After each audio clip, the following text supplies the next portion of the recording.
Good morning, good afternoon, or good evening, no matter where in the world you are joining us from. This is the bus station. You've reached your destination. I'm Bobby Munson, and the man beside me, it's Ol'Ed for a second week in a row. How are you doing, Ed? I'm doing good. It's been a busy week, but my rogue energy, which you can get right down here at the QR code right here, can go ahead and keep me going. It's keeping me going this weekend because, man, I've been nonstop this weekend. Oh, look at that ticker right down below. That's where you can find Rogue Energy and OLE Pods is that 10% discount code that we're giving you. So go check them out right now. And yeah, that QR code, we're going to keep that going throughout the entire duration of this. But absent from the show, but what's with the blue question mark? Parachute blue. Where's the blue? Oh, I think I know what he means. Hold on. I'll fix it. We got some blue interference here. Go. We didn't change the brand color. Good call, Parrish. Thank you very much. Appreciate it. Also joining us in the chat, it's Bobby Petito joining us this morning. Bobby, not just Bobby, YouTube champion. Yes, trivia champion. That's Bobby true. Yes. Over on Ring Respect Radio. Yes, that'll be up for grabs again in a few more weeks here. It's going to be our Halloween edition coming up here very soon. Barry Monkey. Well, it's definitely a good evening to Barry Monkey as he's over there in good old UK. Hello, you know where Twitch gives a timetable of upcoming streams? Well, yours always says 6 p.m. UK time, which is 40 minutes away from now, near enough, give or take a bit. Hello, Barry. How are you doing today? We got all sorts of great topics to talk about, of course, on this edition of Busting Out. But before we even get to the topics, I haven't played this in a while, so here we go. Breaking news, something recorded. So the breaking news is I will be absent from Busting Out next Sunday, but Chris Parrish is actually going to step back in next Sunday and be joined by Spoiler Warnings Tom Collahue here, and those two are going to go off the rails next Sunday, so make sure to tune into that. It should be an awesome episode. You can never go wrong with Tom on your screen. Go and check him out over at his channel. Spoiler warning, and of course the Friday night SmackDown watch along that he does as well too. Very knowledgeable guy. Love Tom. Great person. Just had a great piece put up today on his YouTube channel breaking down where the stories are coming from when it comes to CM Punk to WWE and breaking it all down. Fantastic job where he shows the story that he's talking about and takes the quotes from set. Just fantastic. You got to go give it a watch if you're at all interested in media journalism or CM Punk, because it's interesting to see how stories develop from nothing. You bet. So our first topic today, Ed, is going to tie in nicely to what I'm going to address here next. But before we get to the topic, you had a couple of additional shows this weekend. You've been a very busy individual. Just take a moment to plug those two shows and, a shout out to the guests that joined this weekend. Yeah. So I don't have any of the stuff in here for the overlays, but we had on Friday night on our YouTube channel right now, we had Caden joining us, Caden FTW from Twitter. Fantastic, knowledgeable person. Had a bit of audio issues, but we got it solved by the end of the night. Had a fantastic show with him. Can't wait to have him back because of all the audio issues. Want to have him back to really get a full show with him. Brought the stats, brought some intelligence, brought some fun stuff, and it was really enjoyable. I enjoyed it a whole lot. And then, of course, we had Mark Talks Wrestling last night to join us for our post show. Very early in the morning for him, like 4 a.m. for him. So, wow. Trooper for staying up with us last night to go ahead and do that post show. Had a bunch of fun. We talked about Angel's Bulge. It was fantastic. No, we had a good time. I mean, NXT had a banger last night, so it was never gonna be a bad show. That card was top to bottom, pretty damn good, including in my mind 2 back-to-back 5-star matches. Well, let's get right into it then, because that is the main topic of today's show. Before we start talking about it, though, we are going to talk about No Mercy, what went down, some of the best moments. Basser's up in the house. How are you doing, Basser? Thank you for joining us here on Busting Out this Sunday. Barry saying, headline news should be one of the biggest crimes in wrestling history. Dominic being robbed last night. So that ties in nicely. You and Mark would make great friends, Barry. NXT No Mercy was great. Again, I haven't watched all of No Mercy yet, but I did get around to watching 2 matches in particular. I watched Tiffany Stratton and Becky Lynch last night, and I also watched the match of Ilya Dragunov and Carmelo Hayes, I believe, right? If I'm not, yeah. I'm not up and up on my NXT, but I'm trying. But wow, I thought those were 2 great matchups there last night. Especially Ilya and Carmelo Hayes. That was awesome. Just awesome. Loved that matchup. But yeah, give us a rundown, Ed. Like you saw the whole thing. What were the shining moments? Talk about these 5-star matchups. Let's start with the 2 5-star matches. And again, you mentioned them already. NXT Championship, NXT Women's Championship. Carmelo and Ilya, in their second time around, just tore the house down. It was brutal, but not in the way that Walter versus Ilya 2 was brutal. It was a different kind of brutality. Ilya was just one step ahead. He knew kind of what Carmelo was going to do, and he kept getting Carmelo out of his groove. and Melo wasn't able to just start flying the way he normally does. And he took Carmelo out of his game. And you know what? At the end of the day, it worked for Ilya. Ilya wins the NXT championship. Fantastic match. Just top to bottom. It's nice to sometimes see, fantastic wrestling matches where there's a little bit of flying, but most of the action is in ring. Most of the action is physical. Most of the action is just these guys doing what they do best. And then Tiffany Stratton, my favorite little Barbie doll, Tiffany Stratton, going out there, getting some accidental blood and just having this little trickle of blood down the side of her face the entire match. And just going out there and proving how tough she is, how she is ready for this spotlight, how in 2.5 years she has gone from gymnastics to staying and holding in the ring with one of the top women's wrestlers in the entire world. Again, she's still the fourth of the four horsewomen. She's still overrated. But Becky Lynch is still one of the best in the world at what she does. And these two women tore the house down last night and main evented for the first time in WWE on a premium live event since Sasha and Bianca. They main evented a premium live event. And they tore the house down. And it was fantastic. And I love it. Barry saying he won't argue with anything you said on this as he fell asleep during this stupid rule match and missed the rest of it. I'm trying to figure out which stupid rule match it is. I'm thinking he's talking about the Heritage Cup. The Heritage Cup. Because the Heritage Cup has a whole bunch of rules that often don't get followed because... So one of the rules in the Heritage Cup is if you get disqualified, the match just instantly ends and whoever gets disqualified loses. And if you're the champion, the Heritage Cup, he is confirming.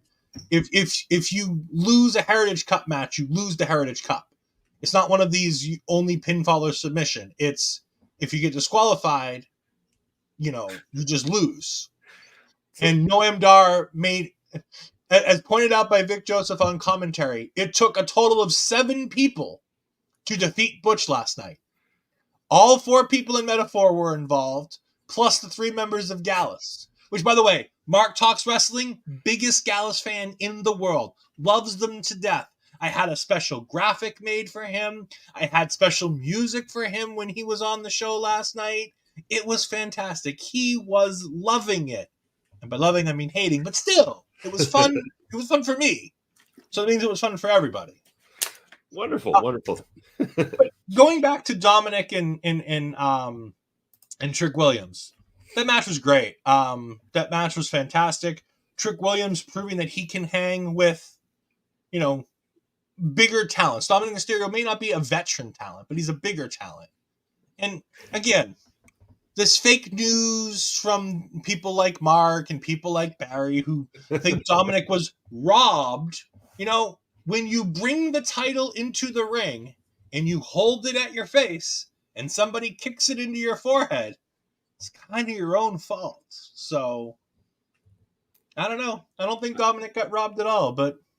I mean, were we all to be disillusioned to believe that they were going to continue to keep main roster people with the NXT championships across the board here? I wholeheartedly think that Ilya Dragunov loses his NXT championship to a main roster talent. There is nobody currently in NXT that I can see defeating Ilya Dragunov for that championship. I do think it is going to be a main roster talent. They put in a ref with a bloody mask on. Dragon Lee was the special guest referee for this match, so he did have a mask on. I take it Barry wasn't too pleased with that, but Bobby just reiterating that it was Sasha Banks and Bayley the last time that the women main evented. That is incorrect. That is incorrect. On the same weekend that Sasha and Bianca main evented at WrestleMania, Io Shirai main evented in a women's triple threat match. Wow. Interesting. we have a correction done. Oh, it sounds like Sasha and Bayley were the first to main event an NXT premium live event or takeover show as women, but they were not the last. Look at this. Ed's getting all geared up for the next wrestling trivia night. Getting prepared to take that belt. If it's NXT trivia, I'm golden.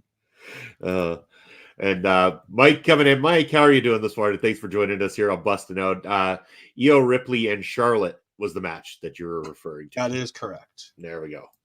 So there we go. The correction has been made, and we can move on from there. So, anything else you want to talk about? I'm actually wrong. There's a correction of the correction. It is Io Shirai versus Raquel Gonzalez. Oh, okay. Stand and Deliver night 1. Oh, there you go. Correction of a correction. Yeah, there have been, like I said, there's been. I just pulled up the list just to make sure I guaranteed it. There have been 3 women's matches to main event premium live events. Takeover Respect had Sasha and Bayley in the Iron Women match. And then the aforementioned In Your House match between Charlotte, Rhea, and Io. And then Io versus Raquel, the main event, a 2-night Stand and Deliver. Takeover, Stand and Deliver. There we go. So, well, at least we're getting more of it. And that was a great main event.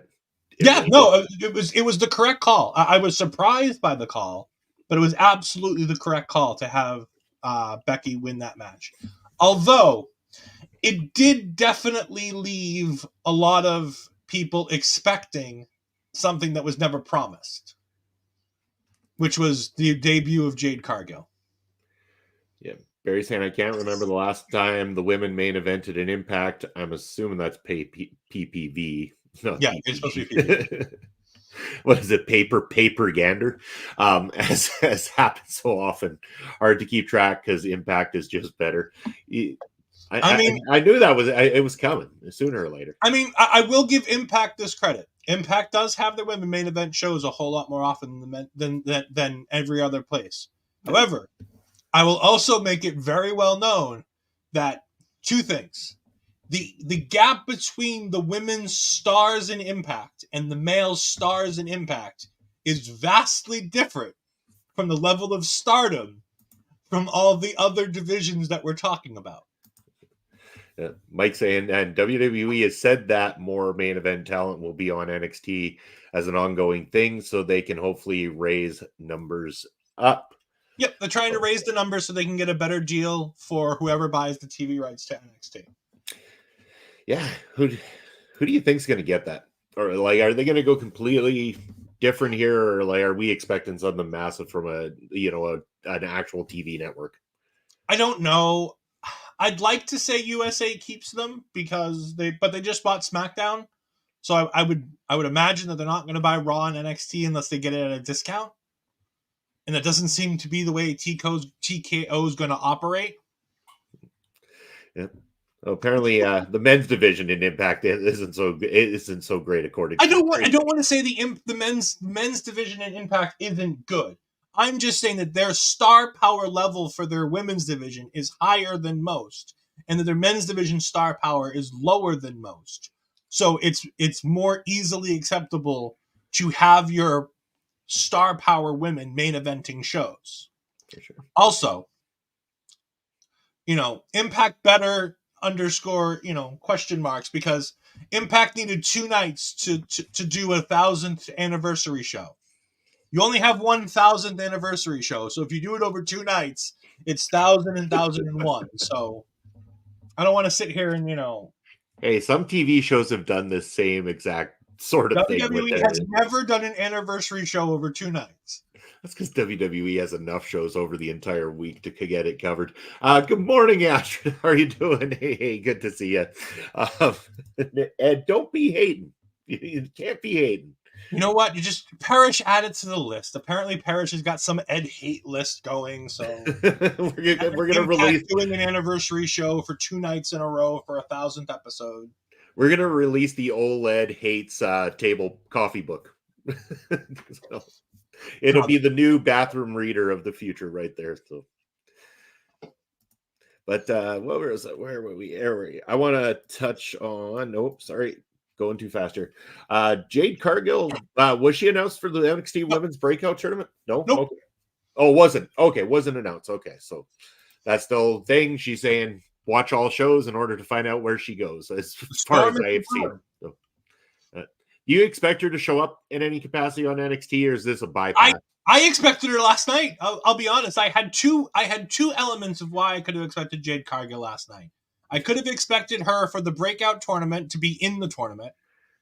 And then I posed this on the Friday night show, and I'll pose it to you and see what you think.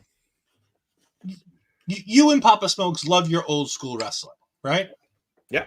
What's one of the biggest ways that you can get a new, tall, big, badass talent over as a heel? You make them somebody's heater. You make them somebody's bodyguard.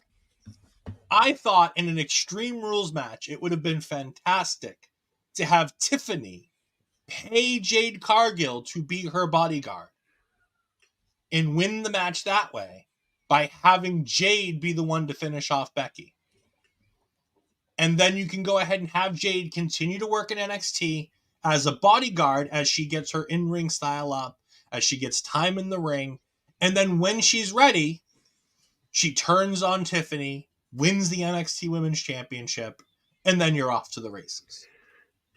That's a slow burn way of doing it. Unfortunately, we don't live in a slow burn world much anymore when it comes to professional wrestling, and they're just going to smash her over, and you know they are. I really do think that she's going to come in and she's either going to be skyrocketed to the top of NXT, or she's going straight main roster and going to be put into main event feuds that may or may not damage her reputation depending on how well they're put together and what they do with them. They're treating her like a star. There's no doubt about that. And they're going to roll with this. Michael Cole called it the biggest signing in recent history. Yeah. Yeah. I mean, Triple H made a big deal out of it. The news networks are making a big deal out of it. Like they really have high hopes for Jade and WWE and play their cards right. I'm hoping to be wrong with this one. I don't think she's worth all the hype. I don't think she's as big a star as everybody else does. But you know what? I'd love to be proven wrong, because if I don't think somebody's worth it and they prove that I'm wrong, those are the happiest times to be wrong. I want to be wrong and people to be better than I expect. But at the same time, give the credit. Jade treats herself like she's a star in her mind. She presents herself like a star and she acts like a star. So she's going in that right direction to handle this and everything. And with the right guidance and given the people that are behind the scenes in WWE that can give that kind of guidance, you know, if she listens well and plays her cards right, she could end up being that star. And like you said, you know, prove you wrong, but in a positive way. Mike mentioning Joe Gacy broke up with Ava on the Premium Live event last night. Do we see Ava join the Bloodline after that slap on Jimmy this week? It makes sense. Do you believe so? And yeah, I posed this last night. There's a lot of key terminology in the promo from last night. Joe, it was a digital exclusive from Tuesday night. But Joe Gacy's going backstage and he's like, no, everything's going wrong. My whole family's falling apart. And Ava's about, and she's like, no, Joe, I'm still here. We can still make this work. We can do this. He's like, no, Ava, no, this is all wrong. Nothing's right.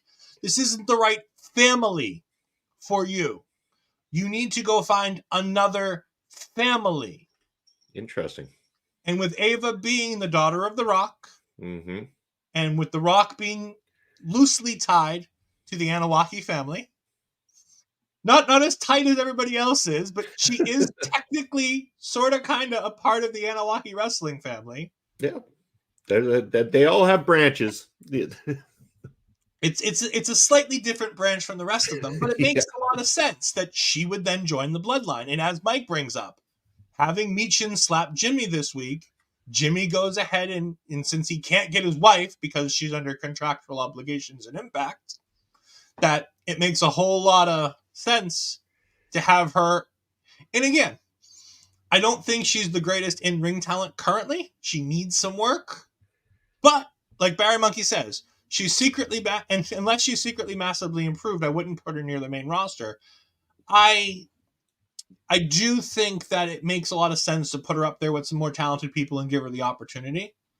But I don't want to see her wrestling a ton of matches by herself. I think you hide her in tags. Yeah. And Jobbed Out Wrestling joining us as well too. Gacy giving more courtesy to Ava than I'll be right back. I'm going to the corner store for cigarettes. And did someone say slap Jimmy? We did say slap Jimmy. We can slap you, Jimmy, if you'd like. And by the way, if you haven't, go check out Jobbed Out Wrestling. Jimmy is a fantastic friend of the channel. He has all kinds of fantastic wrestling shorts that link to bigger videos where he talks about all kinds of wacky and weird stuff in the world of wrestling. Things that you didn't need to know that you go, huh, that was interesting. Yeah. And Mike saying he'll counter the Mike point by mentioning Solo. He isn't exactly a lingual all-star right now. And there's ways of protecting people and their weaknesses. And that is a perfect counter. I would agree with Mike on that. Sometimes you can hide those weaknesses, especially in a group setting. And that's the best thing about having people in a faction is you can get them exposed to that roster while working closely with people that do have that experience. So that's the wonderful thing about wrestling is that those opportunities exist and we can go from there. And Paul Heyman talking for Ava. Yeah, exactly. Yeah. I don't think anybody be complaining on that front. And NXT crowd is far more forgiving. I more worry for her, and the main roster crowd resent her and she'll not recover. We'll see. I think people have recovered from worse there before, so we'll see what goes down. I mean, R-Truth talked to an imaginary friend and got a world championship run. Almost got a world championship run out of it. Santino put a sock on his hand and turned it into a snake, and it almost won him both the Royal Rumble and the Elimination Chamber. So before we go here and sit here and say that the main roster is unforgiving, LA Knight is one of the most pushed people on the planet solely because of the WWE fan base. So the bloodline, if they're going to put her anywhere on the main roster, you hide her in the bloodline. But the bloodline doesn't need personality. They just need to be able to follow Roman. Remember, Roman's back twice this month. He's already announced for shows. Twice? Roman is coming back this month. That's amazing. He's given us 2 showings. Fun fact, Truth was supposed to hate little Jimmy, but after a couple promo things, got weird. Yep. No, yeah. The little Jimmy thing was not supposed to take on the way it did. But that's what I'm saying. The fan base of WWE makes some of the weirdest shit work. So just because we don't think a superstar is talented, there have been plenty of untalented people who have made it to the top of the WWE card solely because of the way the fan base gets over them. Mike saying, speaking of both Jada and Ava, I don't know if WWE is capable of making a female star on a consistent basis. The only homegrown star they have made in a while is Bianca. I mean, I think they're on the path to it. Like, we're talking about No Mercy. They're on the path to it with Tiffany Stratton. She's a star. She has every star necessary capability. She can talk on the mic. She's pretty. She can wrestle. She's done everything she needs to do to be a star. They just need to get her on a bigger stage. And I think she'll take off just same way that Rhea's not technically homegrown. I mean, they've adapted her. The character she's working with is homegrown. But she was trained and kind of did her wrestling stuff elsewhere. Whereas people like Bianca and people like Tiffany Stratton came in, sight unseen in the wrestling world and kind of learned it all on the go. No, she's never. Yeah, I agree. Which is why I say it's a kind of sort of for Rhea Ripley. Yeah, she was never what she was. Arguably, they plucked her out of Australia while she was very, very young still. Yeah, because she is still young, but gets it. That's the best part. But yeah. That's let's move on from NXT to a show that's happening today. I know we won't probably spend quite as much time with this because Ed, this isn't exactly our come on, I'm expertise here. All things Wrestledream. I know everything about this show, don't I? But I think we've mentioned the card a little bit last week. It was brought up and everything. Is there anything that you would be looking forward to seeing from this particular card? What would be the one matchup for sure that you have to see coming out of this one? I mean, is there any other answer other than Daniel Bryan versus Zack Sabre Jr. to this question? No. I don't think there is actually. I mean, like they're. By the way, again, we talk about matches and cards being long. This show has 14 matches on it, 4 of which are on the pre-show. 14 matches. By the way, that's 4. That's about 7 more than what it was last week when we talked about this match. That's grown exponentially. Yep. Because they've added things like Ricky Starks versus Wheeler Yuta, which will be fun. They have added Josh Barnett versus Claudio Castagnoli. That's a pre-show match. Okay. Luchasaurus versus Nick Wayne on the pre-show. I mean, I like the idea of that match. I mean, Christian's been calling out Nick Wayne's mother and father. So I'm sorry, but that sounds like they're like that. That sounds like a scene in Jurassic Park where they're feeding the goat out to the T-Rex for lunch at that point. And also, we have added to the show the 6-man AEW Trios Tag Team Championships on the pre-show. The Acclaimed and Billy Gunn are going to be taking on TMDK. Okay. I mean, like, there's some good stuff on the. Like, we talked about most of the good stuff on the show because they'd already booked it. I mean, Eddie Kingston versus Shibata, I believe, is on this show. Am I correct? Yes, Eddie Kingston versus Shibata.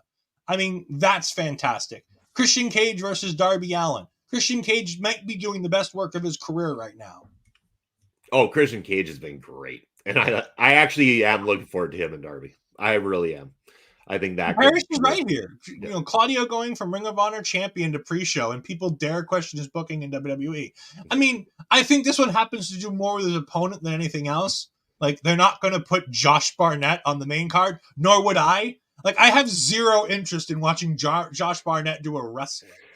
Noob coming in. Nick Wayne better not be easy prey in the 0. I mean, I like Nick Wayne. I'm making joke references just for the fun of it. Personally, I think Nick Wayne, there's a lot of talent. He's very young. It's a long way to go, clearly, but it's just comical when you're throwing him in with a guy whose whole persona is a giant T-Rex. So yeah, I like Luchasaurus. I think Luchasaurus is fun. Yeah, Luchasaurus. I prefer the crying Luchasaurus on Big Brother. I thought that was more fun. Remember, I loved Luchasaurus on Big Brother. For those that haven't seen him on Big Brother when he got duped by a blonde, oh my god, it's the best in the world. Oh, he was so heartbroken. Oh god, the fact that he was in love with a twin on Big Brother. Oh my god, oh this. We can't go into this now. We don't have time. I know. There's a bleep all chance I won't fall asleep before the end of this. Hope Christian gets the mic tonight. A special shout out to Antonio Inoki. I mean, I get it. It's totally part of his thing, and I'd do it if I were Christian, but I don't know.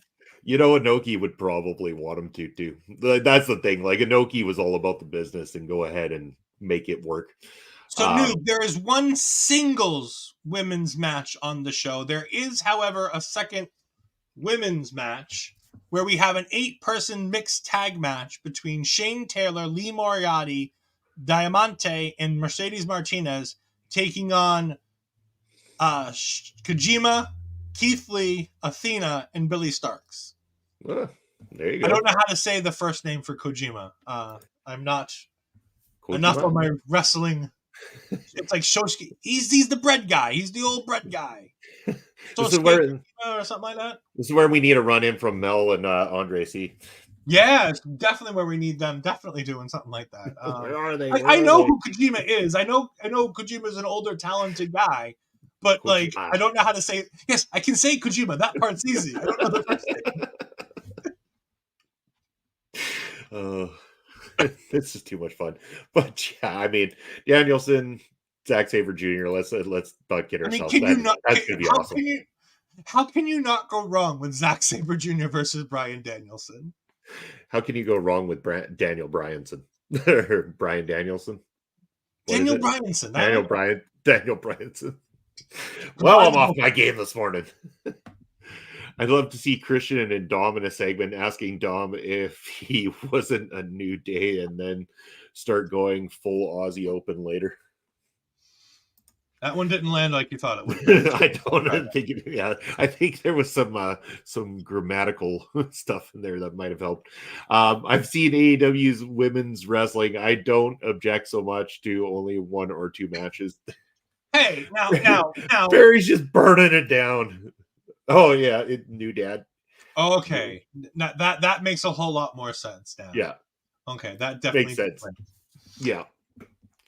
I count 6 heels. Thank you for the correction, by the way, Parrish. By the way, Jimmy is right in that match. There are 6 heels in an 8-person mixed tag. And then you have Billy Stark, this poor kid who has no idea what's going on, and Keith Lee. And by the way, how has AEW managed to age Keith Lee 50 years in a year and a half? That man is now completely gray and like silver haired. On the inch of hair he has, it's all gray and silver. Like, what have they done to this poor bastard? You know, he's got the United States presidential effect going on, because it seems like every time the U.S. votes in a president, they age 300 years overnight. Well, there's a lot of stress on being that job that has almost no power to it. Yeah. Daniel Bryanson, okay, JR. I'm nowhere near the level of awesome that JR is, especially on the screen. How many matches do we think we're going to get from Salty JR tonight, not being able to pronounce Japanese talents' names? Well, I mean, it's usually past his bedtime around like 9 p.m. Eastern, so I'm pretty sure anything after that is, And also, but he would. Oh boy, Obamacare. If anybody hasn't seen it, I know this is old, but you need to watch JR trying to do a match where he's calling with Josh Barnett for the Gorillas of Destiny. My God, he has no clue who those bastards are, and it was fantastic. They were rightfully salty with him after that match because he didn't know which one was which. I don't think he knew what their names were. Oh my God. JR, I love you to death, dude, but call it a day. Get one good match and call it a day. Bryan Danielson's active. Yeah. I think that's pretty unanimous that people are looking forward to that one, and why not? I mean, you got 2 great talents there. It's going to be led into quite a spectacle. I can't wait. I'm excited. It's one of 2 Wrestling Dream matches on a card literally named Wrestledream. You named your card Wrestledream, which means it should essentially be all dream matches. And we have literally, in my mind, the only 2 are Eddie Kingston and Shibata, because my God, that's going to be a physical match. And then Bryan Danielson versus Zack Sabre Jr. Like, the rest of this card is a bunch of good people having a wrestle. I mean, Adam Page versus Swerve Strickland, FTR versus Aussie Open, MJF in a handicap match against the Righteous, Chris Jericho, Kenny Omega, and Kota Ibushi versus the Don Callis family. By the way, if you haven't seen it, the thing from Collision where they had Don Callis and Takeshita in Japan talking about finding out all of Kenny Omega's secrets, you want to know who was filming that bullshit? Kenny Omega! They literally, there's a Japanese tourist who took a video of them, and it's Kenny Omega on his cell phone filming Takeshita and Don Callis cutting a promo on him, and I'm like, God, I miss kayfabe. Because WWE... Or the days without cell phones, at least, anyway. But WWE would never cut a promo in public. Like, if you're going to pull that bullshit, there's no way WWE would have let that shit be done in public where people can prove it wrong. This is true. Meltzer is 100% giving Danielson and Sabre Jr. 5 stars. No, 6 stars. Well, 5+ he says, so true, yes. 5 is the baseline for them going out there and just getting in the ring. Yeah. It's already 5 stars if they get in the ring. Meltzer's brain is going to melt when the music hits for that one. And by the way, I guarantee you, having not seen the match, it's going to be a 5-star classic. It's going. Those 2 guys are capable in any match of putting on 5 stars. I don't doubt that match is going to be 5 stars. But yes, it's already 5+ stars. Yeah. Very Monkey saying JR is too big a star to have to know wrestlers' names. Hale should just know his. Jimmy saying it should be all dream matches. Meanwhile, Kojima, Keith Lee, Athena, and Billy Starks are pacing backwards, confused. Bobby saying Chris Statlander versus Julia Hart for the TBS Championship. Oh yeah, I got sidetracked when I was sitting there talking about the Don Callis family and how Kenny Omega's filming a promo for them. Yeah, on the cell phone. Noob saying this is why I don't understand AEW's booking the women's division in AEW is a total joke, to the point I don't want to see the women from the NWA get signed there because they'll obviously get injured or get lost in the shuffle and forgotten about. Now, I take offense to the fact that they're going to get injured. I mean, these are supremely talented talents in the ring that are in this AEW and Ring of Honor women's divisions. Like, let's not sit here, just because the booking is crap doesn't mean that they're talentless people.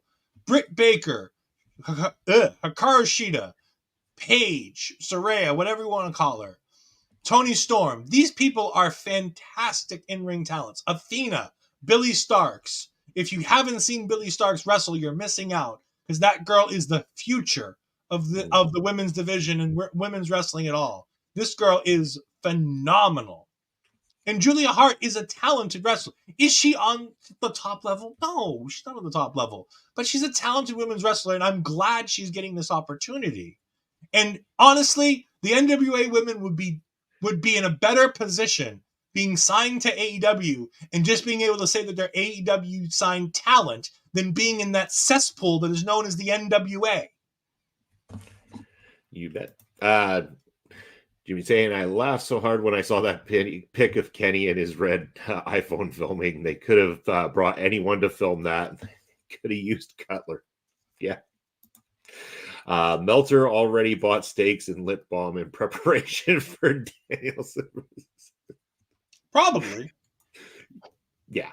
I predict Edge will walk out TBS champion. Hashtag new Dynamite era predicts Parrish. And then Jimmy saying, I agree with Noob and Co. They took Thunder Rosa and Serena Deeb from the NWA, and look how they've been used. I mean, Thunder Rosa was properly used until she got injured in backstage heat, however you want to say it, with everything that was going on with her. Hello, Mel. Mel, we need you to do a favor. Tell me how to pronounce the first name of Kojima. Yes, we were asking. Now she's here. And yes, good morning. Yes, still good morning, Melball. For a couple more minutes, it's still morning for you guys, right? No, for one more hour for us here out in these. Well, that's Saskatchewan. We'll end time for God. For the rest of it. No, Edmonton's on the same time as us right now. Oh, okay. Yeah, so that's the case. I don't disagree with Ed. Athena is a perfect example. The larger platform can be damaging for your career. She was great in Shimmer. In WWE, her career nearly ended over the 24/7 title. I mean, yes, the 24/7 title did almost end her career, but you have to remember, she also did a lot of good work as Ember Moon during that NXT run. Yes, her run on the WWE was bad, but I mean, her work in NXT was phenomenal. And had they just kept up that, she would have been just fine. We got Mel now letting you know. Satoshi. There we go. Love Satoshi Kojima. And if you want to know answers to all those kinds of things and all those great reviews, make sure you check it out. Melball and Andre C for all things Japanese wrestling. And Parrish throwing the shade that Eastern time is trash, but then again, I'm sure he throws the shade at whatever to Central Time or whatever it is that I'm in. I don't know. Saskatchewan time. We call it Saskatchewan time. That's all we call it. I'm very interested to watch one of Melball and Andre's shows coming up, because the women's Grand Prix over there in Japan just ended, and in doing so, Mariah May's time in Stardom has ended. So I'm very excited to see the thoughts of Melball and Andre with her run there with Club Venus, with her run with Mina Shirakawa, to see what goes on and what they think she's going to do next. Does she come back and do another tour? Does she end up moving to Japan permanently? Do they think that's even a good idea? No, Jay White, get that garbage off my screen. Well, while we recover from the Jay White comment that just came in, and again, prepare for the couple more things that we have on the show for you all here today, we're going to go ahead and play the weekly calendar to let you know what's coming up. And we will be back with you in just a couple of moments. Stay tuned.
So we're back. Thank you for joining us and returning. We want to go ahead and talk about Melville Collins as we're recording that bad boy tomorrow night. We'll also likely discuss that same topic on Ladies Wrestling Showcase on Astrid Pizarro's own personal YouTube channel. So definitely go ahead and check out that. But Chris Barish is also throwing more shade at me, talking about how the real Irish are apparently awesome as well. Welcome back, Bobby. Hello. We've also got Bobby Petito sitting here saying, and I'm going to let Bobby answer this question before I go ahead and take over. Which NXT wrestlers would you like to see wrestle against Becky Lynch for the NXT Women's Championship? Remember that this Monday night on Raw, tomorrow night, Tegan Nox will be challenging Becky Lynch for the championship. Oh, man, you're making me work for this because I really am not too familiar with everybody who's over on the NXT roster right now. I don't know. That's tough to say. Are they going to go a different direction, or are they going to keep the thing going with Tiffany Stratton at the moment, or is that? I think that's dead in the water. I think we're done with that. Okay. I think at this point, you take Tiffany, you move her on to something else, you use her to give shine to somebody else on the roster, and you start building new stars. I don't think Becky Lynch wrestles anybody else in any sort of feud or anything else until maybe after the breakout tournament. We've got 8 wonderful women going ahead in the breakout tournament that are coming up and coming stars. None of them are ready for the big time stage, but I think that with the breakout tournament kind of being like a Money in the Bank, I think that you take that couple of weeks that you have to use that tournament to go ahead and do it. I wouldn't be surprised to see Lyra Valkyria get a shot. I know she's the one who came out and saved Becky Lynch from the singles match, the handicap match that Becky Lynch agreed to. And the referee somehow made a tag team match on taking on NXT a couple weeks ago. Bobby, I think Blair Davenport is the person, if you don't have Jade Cargill, that takes the title off of Becky Lynch. So in terms of my thing, I don't think you put Blair Davenport against Becky Lynch anytime soon. That would be my deadline match, because I think that's the time that you would take this title off of Becky, would be at Deadline in Bridgeport. But Roxanne Perez isn't a bad shout. I can see that. Babyface versus babyface. And yeah, I am back. That's all right. Back from the dead, as they say, Barry. Thanks for your concern, though. I want to talk about this topic for a moment, Ed. I know I brought it up over on Ring Respect Radio on Thursday night, but there has been an alliance created in the world of professional wrestling. We're talking about MLW making an alliance with New Japan Pro Wrestling and CMLL out of Mexico, so that those 3 companies are going to work more closely together. This could mean the sharing of talents, or talents being utilized throughout the 3 different shows, titles that can be defended throughout. What do you see the benefit of this being for these particular companies? Do you see this really making a large impact for any of them in particular? I see this being the best for MLW. I think the talent in MLW and the talent that MLW gets to share with these other promotions is going to be the benefit of all of them. Yes, New Japan will benefit from this as well. CMLL will benefit from this as well. By the way, ironically, This is the exact same partnership agreement that Ring of Honor had before AEW bought them. Just so we're clear. CMLL and New Japan is the exact same working relationship that Ring of Honor had for years.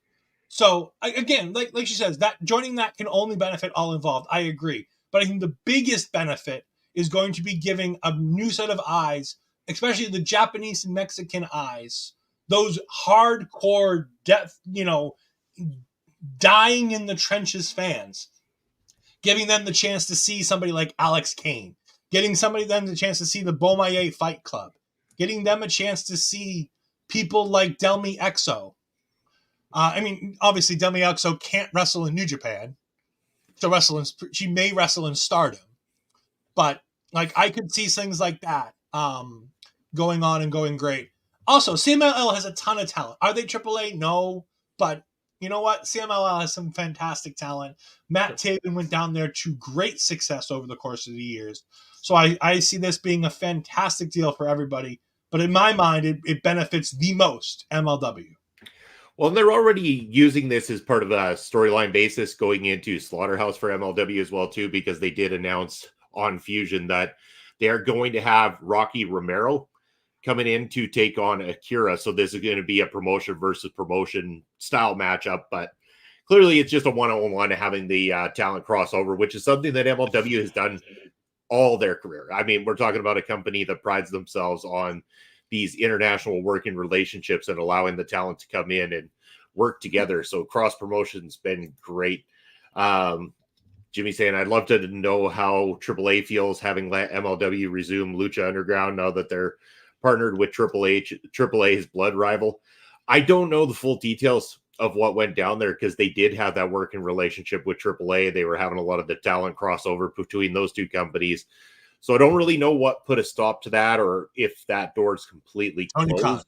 Khan. I guarantee it was Tony Khan. That's fair. That's very fair. Strong Brand does include the ladies in New Japan Pro Wrestling, and fingers crossed we get another historic crossover show. Yeah. Oh, I mean, I'd love to see talent from MLW get an opportunity over in Japan, over in Mexico. I mean, obviously they have had those opportunities in Mexico, but I'd love to see more crossover into Japan. Alex Kane's been killing it all over the place, everywhere he goes. Beaumaye Fight Club's catching on so well that I would love to see the Beaumaye Fight Club making an appearance on a New Japan show. I think that would be phenomenal. Chris Best, good afternoon, gentlemen. He says CBRS Entertainment, and now two-time Twitch Trivia champion over on Ring Respect Radio, co-host of Turnbuckle Talk on Tuesdays with Carl Carafell, and also one of the hosts of the Monday Night Raw Watch Along. Chris, how are you doing? Thanks for joining. But yeah, I agree with Mel. This screams great benefits for every single company involved. The crossover shows can be awesome. And then again, it unites different fans as well, too, because again, while maybe I haven't watched as much CMLL and New Japan recently, if I knew that some of my favorites from MLW were heading over there, I'd imagine that would be, a good opportunity for me to sit down and watch one of those shows, especially to, support the people that I constantly support. Are we sure Rocky Romero's representing CMLL in this match? Yeah, they actually, because they had Selena De La Renta mention that Rocky Romero was prepping CMLL and that she was bringing him in from CMLL. So the man who helps book the English talent for New Japan Wrestling is representing CMLL as opposed to New Japan. Yeah, right, cool. I'll go with it. Sorry, I find that funny because when I think of Rocky Romero, the first thing I think of is New Japan Pro Wrestling because that's what he's been doing for the past 10 years. No, I understand that as well too, but I think it's also due to just recently him winning there was one of the titles over in CMLL, so that's why he's going to be representing them. Plus, Rocky is the reason that this kind of all came together. Mel saying, isn't Rocky a CMLL champion? Yes, that's exactly why, because it's champion versus champion. So it's their champion versus Akira, who's the MLW lightweight or middleweight championship.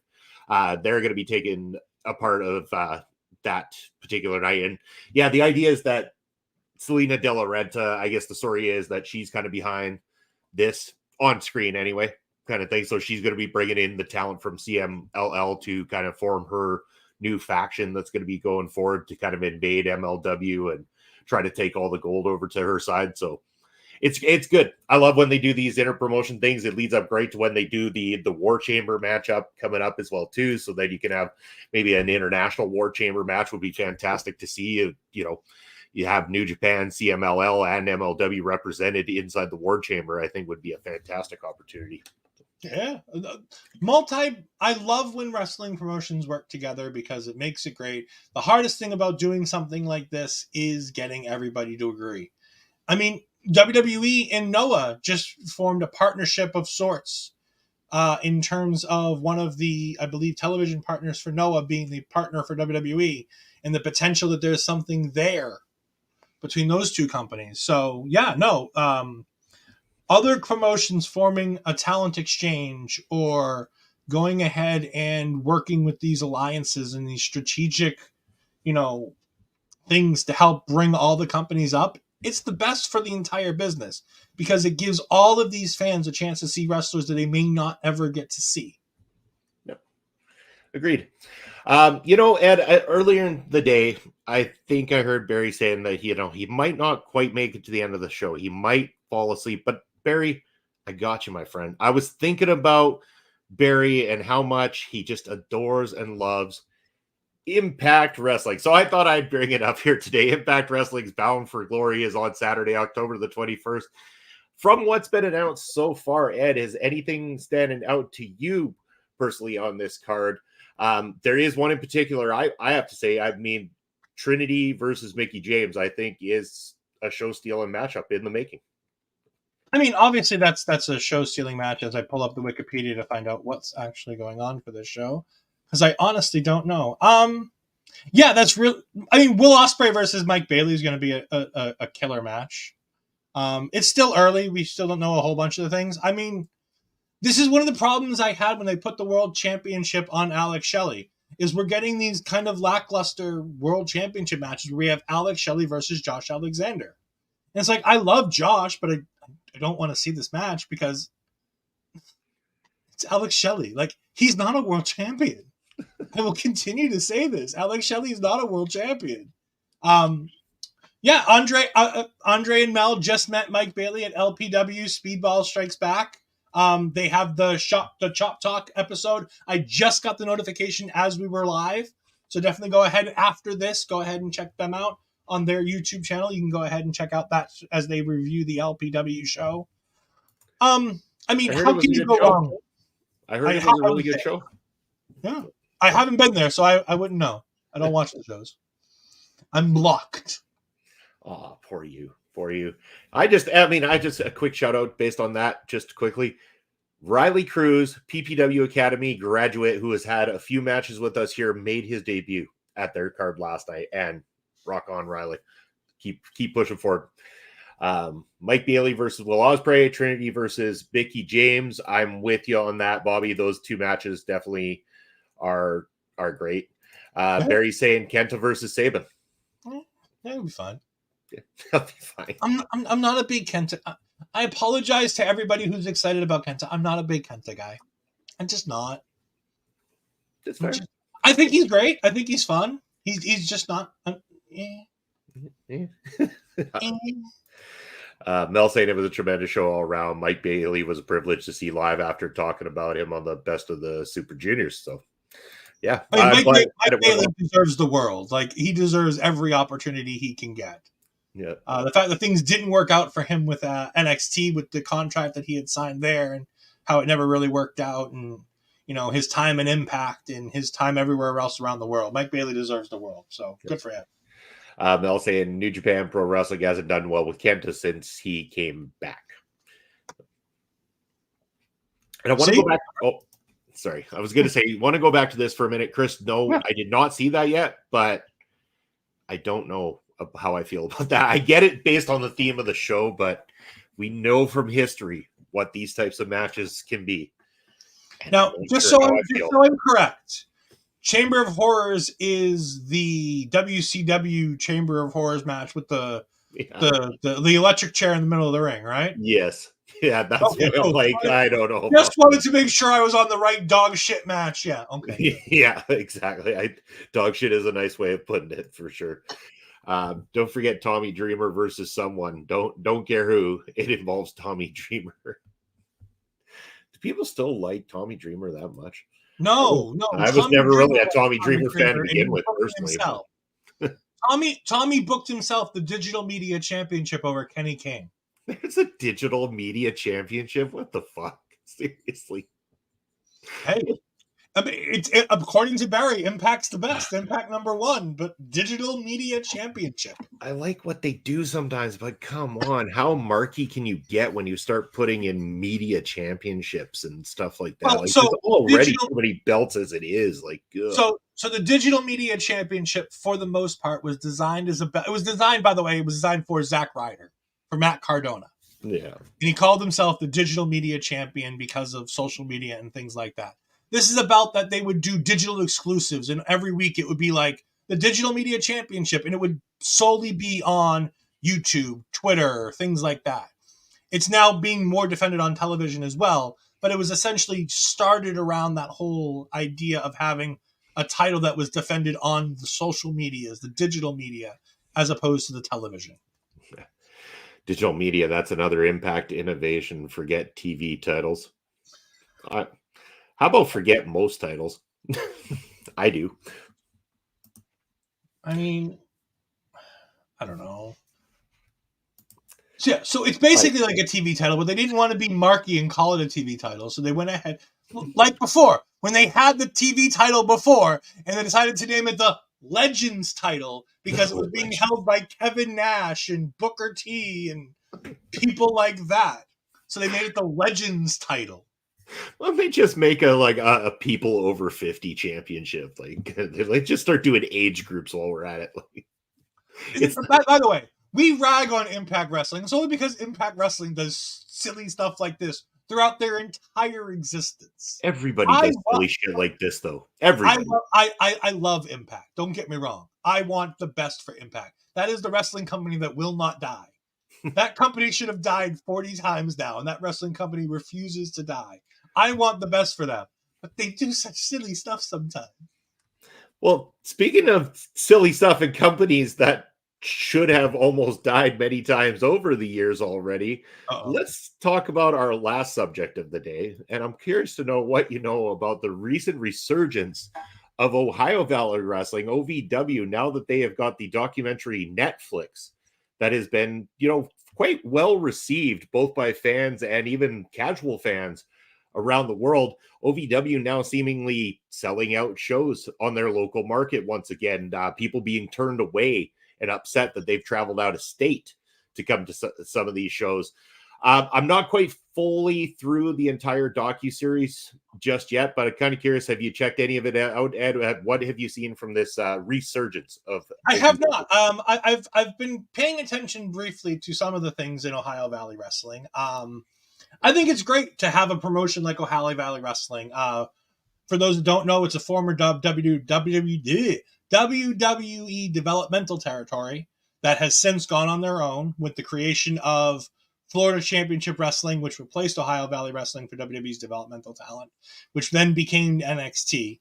Ohio Valley Wrestling is currently run by Al Snow. It's a fantastic company. They do a lot of great work there. They train a lot of great wrestlers. They do a lot of old school stuff there.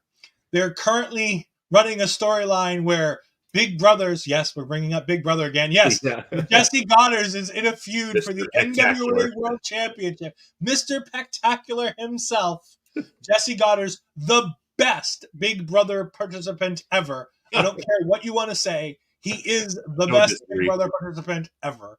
And not because he was good at the game, but because of how comical and ridiculous he was. Oh, he's just...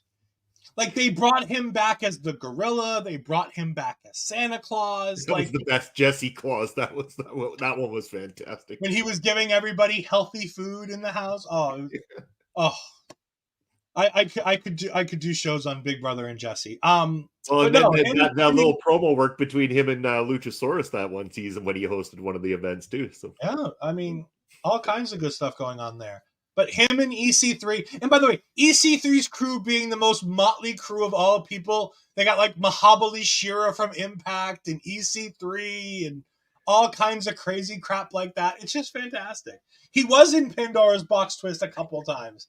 He is the punishment. Either him or Rachel are the punishments in all of those Pandora Box episodes. Yes, they are every single time, and mostly him. It's been more him than her. I'm pretty sure of that. So, it's because she costs too much now. Yeah, Barry saying the Impact should have made the digital title like a 24/7 title, defendable anytime, anywhere online. Impact fans are stupid enough. Yeah, I mean, you're essentially making fun of yourself here too. I'm assuming, Barry, because I mean, you are Impact center, you know. No. We're okay with that comment though, because you know, if you take in the personal dig, it's all good. Sometimes you got to realize that when you're pointing your finger at somebody else, at least 3 of them, depending on how you hold your hand, are pointing back at you. I like that. So, but yeah, I mean, a big kudos back to OVW. Kudos to them for the this idea of going and making this docuseries. Now, my initial thoughts on it are there is a lot of the independent exposure of how shows go together, what goes into them. Now they do it differently because they do weekly television on Thursdays on Fight TV and stuff like that, and then pay-per-views as well.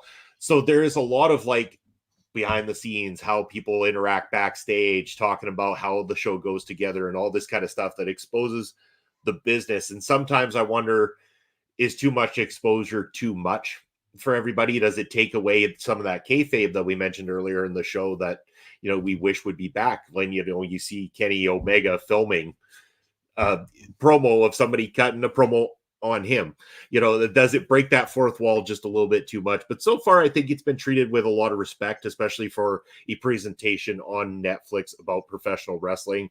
I always root for the underdogs, and I don't want to see companies like OVW go under, because it's another opportunity to create stars, or for people with experience to go to when, you know, they've had their chance at the big time, or they just, you know, they're at that point where they're kind of winding down their career and want to help some of these places out as well too. So I say great job on them for being able to revive this company, this legendary company, because it's been around for decades. It's one of the only ones to survive kind of the crash of the territories, to still survive on their own and, you know, work within that system of WWE, create some massive stars that went from there to the WWE, including your Brock Lesnar, John Cena, Randy Orton, Shelton. Yeah, that class of 03. Yeah, that class of 03 was an Ohio Valley trained class. Exactly. So, I mean, they showcase indie wrestlers. They sure do. And again, they've really put that on display with this Netflix documentary. They're not trying to name drop all the time. Of course, I mean, they've got Al Snow and he talks about his career, and they've obviously had some working partnership with the WWE, because there is footage from WWE, WCW, and a lot of these different companies that Vince and company, or previously Vince and company, now TKO Sports owns.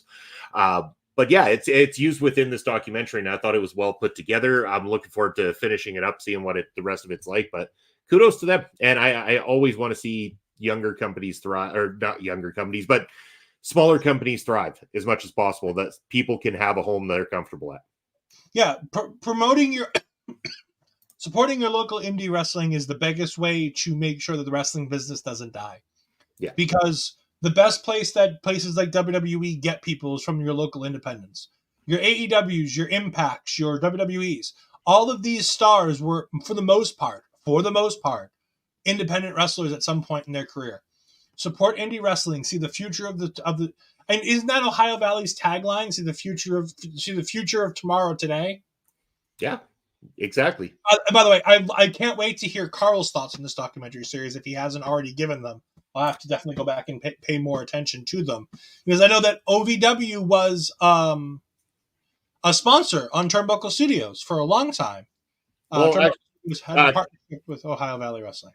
That was due to Collar and Elbow, which is the company that Al Snow puts out. So they were part of, Turnbuckle actually came as part of the Collar and Elbow production side of things, and was part of that, and they still hold that true to their heart, kind of thing. I know that's a proud moment in their time there, and I believe, and they still are. Yes, Yes, exactly. And that's a great thing.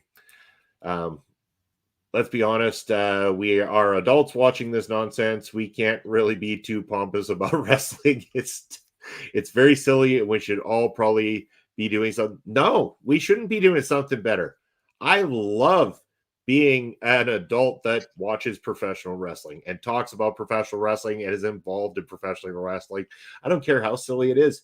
You know what? I don't need to be the good old fashioned adult wearing a suit and, coming home and pretending like life is grand while secretly I'm hating my life and hating my job and everything in it. No, I want to have fun, and I have fun doing this, and I have fun hanging out with friends that do this as well too. So, yeah. I was gonna say, I just watched a clip earlier today of the 10-bell salute for Vince McMahon on SmackDown after his limo exploded and he died. And then JBL went on a tirade because the fans were booing and catcalling Vince McMahon as they did a 10-bell salute. And he's like, this man was like a father to me, this, that. I'm like, oh my God, this is how crazy WWE has been in the past. Like, how is this something I cover in my free time for fun? I love it. I cannot get enough of this crap. It's great. Yeah. And Barry saying, no, you're right. We should be watching wrestling. I was wrong. Except AEW. We shouldn't be watching that. No. We need to watch all of professional wrestling if it excites you, because you never know what wrestler is going to be the wrestler that makes your new favorite wrestler become a wrestler. Yeah. Yeah, exactly. And how else are you going to get your fill of professional wrestling if you don't watch all professional wrestling? Well, not everybody needs to watch all professional wrestling. You only need to watch the pro wrestling that brings you joy. True. You don't have to swear at your screen all the time. Don't hate watch professional wrestling. That's why Bobby doesn't watch WWE on a constant basis all the time, because we don't hate watch professional wrestling. Yeah. It's why Ed doesn't subject himself to AEW Dynamite every Wednesday night. Yeah. And neither do I. Again, like I've basically taken to just watching premium live events because that's what I want to watch. I'm a lot. That's fun. That's good.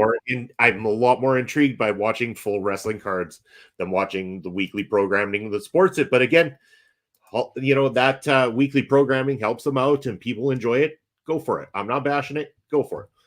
These past few weeks, Hollywood Haley J has fastly become one of my favorite women's wrestlers.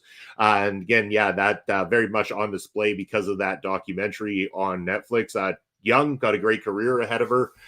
When she goes into that kind of that vicious mode, when she's got that sock with the rocks in the end of it, and she starts beating the crap out of people. Yeah, she could be a vicious little one there too. So a lot of talent there to be had. And even they show her at times like pitching ideas to Al Snow, and you see him getting all the other wrestlers coming in pitching these ideas, and he rolls his eyes like, no, that sucks, that's terrible. She comes in, just, here, I got one for you. Okay, we can work with this, and it's quite entertaining to watch. And I mean, kudos to her. I mean, for pushing forward like that and taking that on like a champion, and she'll do great things. She is the women's champion over there, if I'm not mistaken, at the moment, and I see a lot of big things coming her way. But speaking of that, though, Ed, I think we're going to wrap up Busting Out for the week. We have well run over the hour because it's been a fantastic show that's been directed very heavily by the wonderful people in the chat here today. But because we got them in the chat, I want them to know where they can find you coming up this week, what you got going on, plug your socials. So we got a busy week coming up this week. Again, we've got a couple of breaking news items for things for me this week, but we got me on the X at EdFries12584. You can find me on my personal Twitch at EdFries2002, where most of my gaming content is. This week on Taking Over, we are going to have special guest Vinny Pacifico, independent wrestler Vinny Pacifico, will be joining us to talk about this week's Fallout from No Mercy this Tuesday night. We are excited to have that going on. It'll be me and Astrid, as always, every Tuesday night. Just a couple minutes after NXT ends, we'll be going live. Wednesday night, again, it'll be a solo Wrestledraft up until the time that Parrish is back and ready to go ahead and join me. Until then, it'll be me and some friends who want to jump in and go ahead and chit-chat with me and shoot the shit as I go ahead and book my GM mode on 2K23. Then, this week, date unknown, but we will be bringing it back either this week or this weekend. with the premiere of Loki and the end of the writer's strike, Marvel Talk is officially back. I got the confirmation from Andre today. We are not waiting for the actors to come back. We assume they will be back in due time. So we are going to go ahead and start covering the episodes of Loki on a weekly basis. So you can go ahead and join Marvel Talk as we go ahead and join ourselves as we enjoy some Loki madness now that the writers are back after getting their deal with the AMPTP. That is awesome. So I didn't know that for the calendar, so I apologize that didn't make the list. I didn't know until literally 20 minutes before the show went on the air. Then fair assessment. So anyway, tune into that coming up this week. It should be fantastic. We're heading over to Church of Joshi over on the Twitch side, so say hello to us or give them a big OLE welcome.